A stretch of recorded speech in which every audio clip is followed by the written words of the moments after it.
एक दिन राजा परीक्षित शिकार खेलने के लिए जंगल में गए। तो उन्होंने एक दृश्य देखा, एक गाय और एक बैल के जोड़े को एक सूत्र जो है पीट रहा था। गाय रखा रही थी, बैल के 3 पैर टूट चुके थे, एक पैर पर खड़ा होकर कांप रहा था, मलमूत्र कर रहा था, लेकिन वो सूत्र उस बैल को पीटता जा रहा था। जैसे ही इस दृश्य को राजा परीक्षित ने देखा, उन्हें बड़ा क्रोध आया, रथ को रोक दिया, रोक करके उतर पड़े। बैल रंभा रहा था, कांप रहा था, लेकिन सूर्य पीटता जा रहा था। राजा परीक्षित ने कहा, अरे दुष्ट कौन है जो मेरे इस राज्य में इस तरह का अधर्म का काज कर रहा है। रथ से उतर करके परीक्षित जी उस बैल के पास पहुंचे। बैल से पूछा, विख्यात आप कौन हैं? आप अपना परिचय बताइए, और ये शूद्र आपको इतनी ताड़ना क्यों दे रहा है?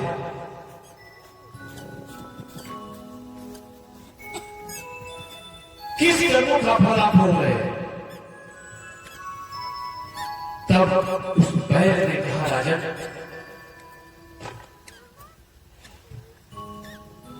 सच तो यह है कि कोई किसी को दुख और देता नहीं है, सुख देता है।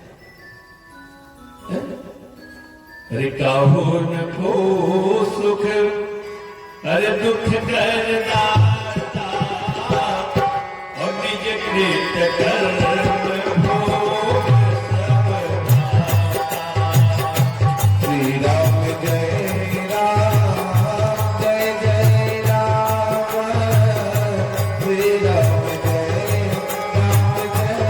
जय राम। काहू को दुख करना निज कृत कर्म भोग सब ओ श्री राम जय राम जय जय राम, श्री राम जय जय राम। बैल ने कहा, राजन, हम किसको दोष दे? हमारा ही कर्म है। अच्छा, मान लो हमारा कोई कर्म गलत नहीं है और सामने वाला हमको कष्ट दे रहा है, और इसका हम यदि कंप्लेन कर रहे हैं कहीं, तो ये भी तो शिकायत में आता है। कंप्लेन करना भी शिकायत में आता है, चुगली में आता है। अगर आपको कोई कष्ट दिया, आप थाने में जाकर के कहो तो ये भी चुगली में आता है। तो मैं कैसे कहूं, मैं किस मुंह से कहूं कि इसने मुझे मारा? ये भी तो चुगली में आएगा। जैसे ही इस तरह की बात उस विषमदेव ने कही,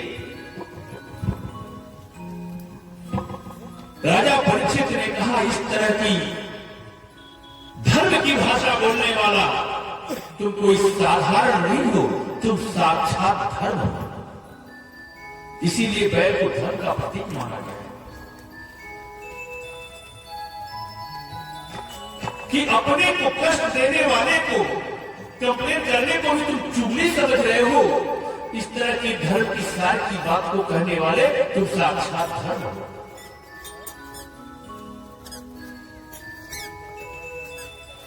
आज कलयुग में धर्म के 4 चरण होते हैं।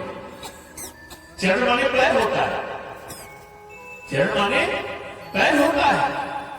बैल के 3 पैर टूट चुके थे, एक पैर पर वो खड़ा हुआ कांप रहा था।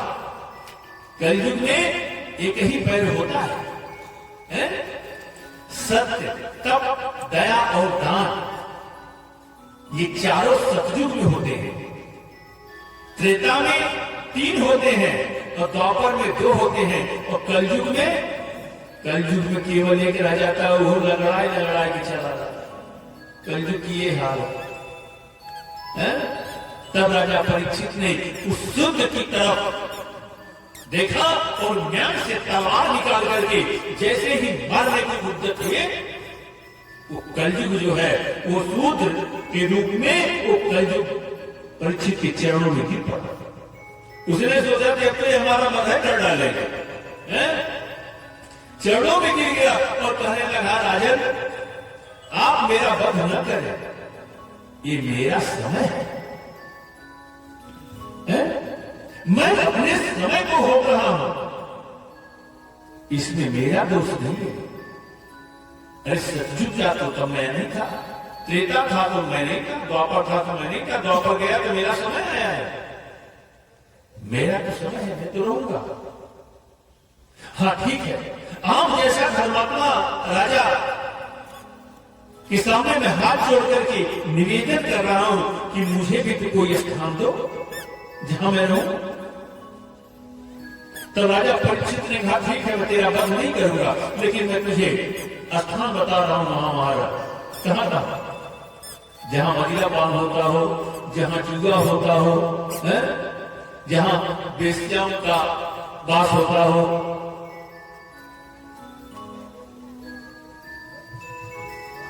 ऐसे 3-4 चीज बता दी।